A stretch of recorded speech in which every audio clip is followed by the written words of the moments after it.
첫 번째 환자분은 이제 세브란스 어린이병원의 소아신경과 김세희 교수님이시고요. 그리고 두 번째 분은 세브란스 병원의 신경외과 장원석 교수님이시고요. 최근 뇌전증과 관련된 수술을 활발히 하고 계셔서 같이 모셨습니다.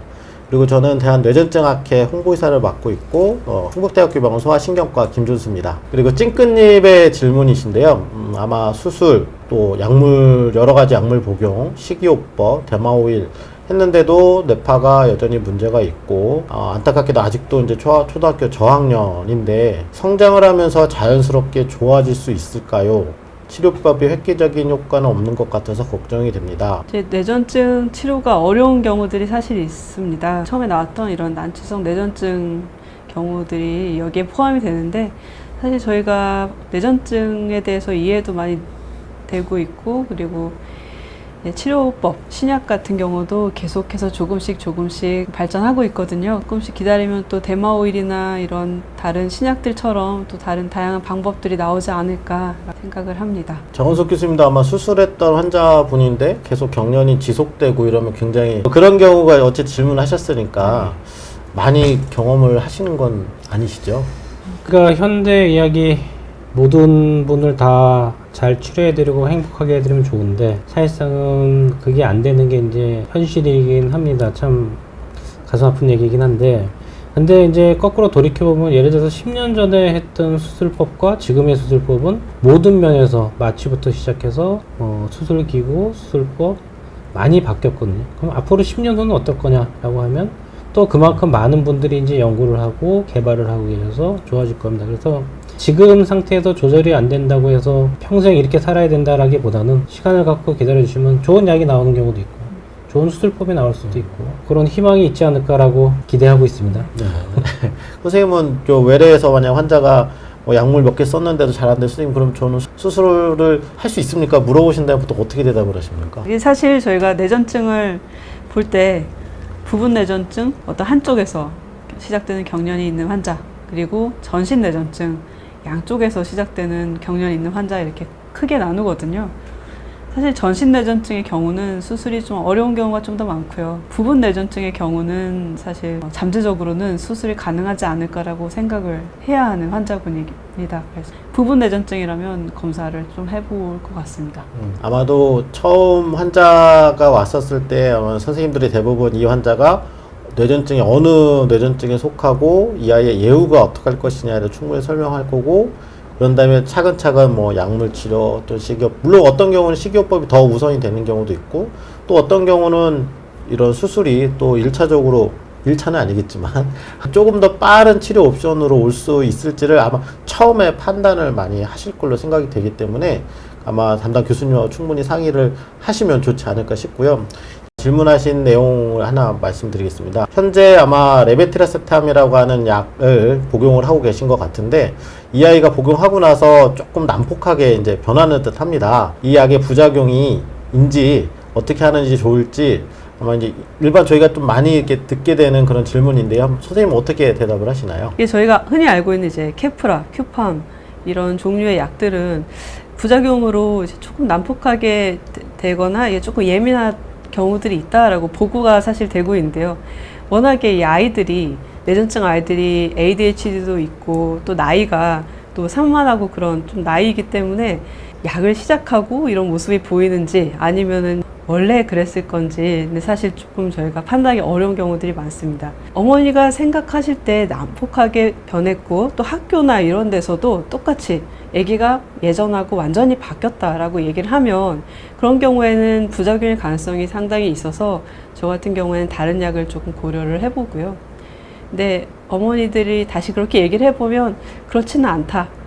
그런데 이 약이 그런 부작용이 있다고 하니까 좀 더 폭력적인 것 같기도 하고 아닌 것 같기도 하다 이렇게 얘기하시는 분들이 사실 더 많거든요. 그래서 헷갈리죠. 네. 그래도 저는 이제 보통 아주 어린 애들 이제 학동기 전 이제 아이들 같은 경우는 혹시 약을 먹으면서 동생을 때리나요?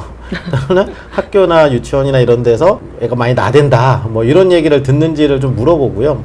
물론 이게 저희가 흔히 아는 그런 부작용일 수 있기 때문에 가능성이 있고 이게 일상생활에 지장을 줄 정도가 된다고 하면 약의 용량을 조절하거나 또 대부분 저희 약을 첫 번째로 쓸 경우에는 다른 선택지가 충분히 있습니다. 그렇죠. 그렇기 때문에 무리하게 그 약을 끌고 갈 필요는 없습니다. 그렇지만 조금 더 큰 아이들, 청소년기 아이들한테 있어서 요 성분의 약들이 간혹가다는 굉장히 큰 위험을 초래하는 경우도 있을 수가 있기 때문에 항상 생각을 합니다. 뭐 예를 들어서 뭐 아예 갑자기 우울증이 온다든지 또 그로 인해서 갑자기 폭력적인 행동을 한다든지, 물론 저희가 가장 많이 쓰는 제형이기 때문에 이런 부작용도 알려져 있는 거고요. 그게 절대 많은 부분을 차지하는 건 아닐 거라서 아마 약을 처방하시는 담당 교수님하고 그 전후를 잘 상의를 해보시면 충분히 다른 선택지가 있지 않을까 싶습니다. 자, 또 질문들이 좀 올라오셔가지고 중1 여자아이가 뇌전증 진단을 받고 또 비슷하게 난폭한 행동들이 있어서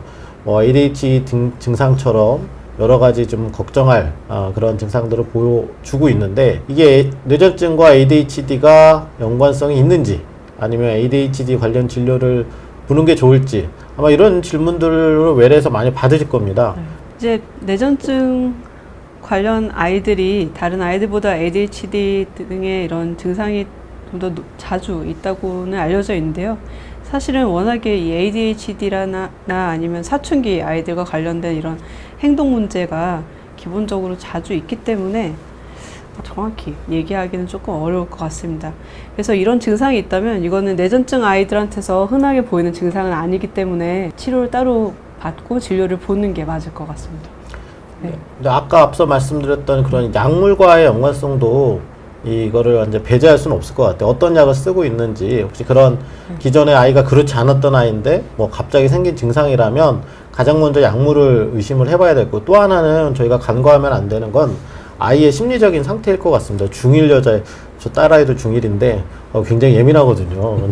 근데 이제 어떤 뇌전증이라는 진단명, 그 진단명 자체를 잘 알지는 못할 거예요. 병에 대해서. 근데 뭔가 약을 계속 먹어야 되고, 부모는 나에 대해서 걱정을 하고 있고, 또 일상생활에서 어떤 제약, 뭐 아무래도 뭐 예를 들어서 수학여행도 못 가, 요즘 어차피 코로나 때문에 못 가는군요. 어쨌든 그런 것들이 제약이 되면서 나는 아픈 아이인가? 뭐 이러면서 굉장히 심리적으로 이제 그 박탈감 또는 심리적으로 뭔가 반항심 같은 게 생길 수도 있거든요. 그래서 그런 것들과 감별이 필요하고, 실제 저희 소아뇌전증에서 이 ADHD에는 관심을 굉장히 많이 갖고 있죠. 그래서 소아신경과에서도 ADHD 진료를 하기 위해서 많은 공부를 하고 있고 실제 약을 쓰는 경우도 있거든요. 그래서 요즘은 이 심리 검사나 이런 것들이 또 많이 주위에서 이렇게 쉽게 접할 수 있기 때문에, 물론 담당 교수님하고 최근에 변화된 상황을 상의하시는 것이 제일 중요하고, 그 외에 다른 심리적인 문제가 있는지를 체크를 해보신다면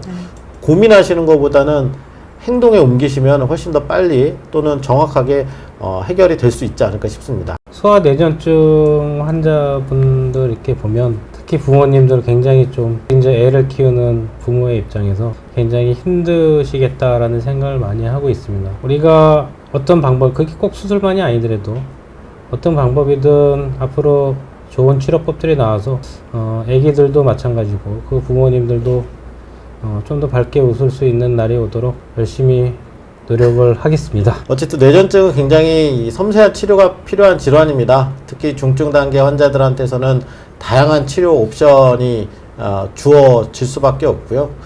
그렇기 때문에 그것에 대한 어떤 의료진뿐만 아니라 이런 환자와 보호자분들도 정확하고 신뢰성 있는 정보를 얻기 위해 노력을 해야 됩니다. 오늘보다 나은 내일을 그런 내일에 대한 희망을 꿈꾸고 실제 실현되기를 기대하면서요.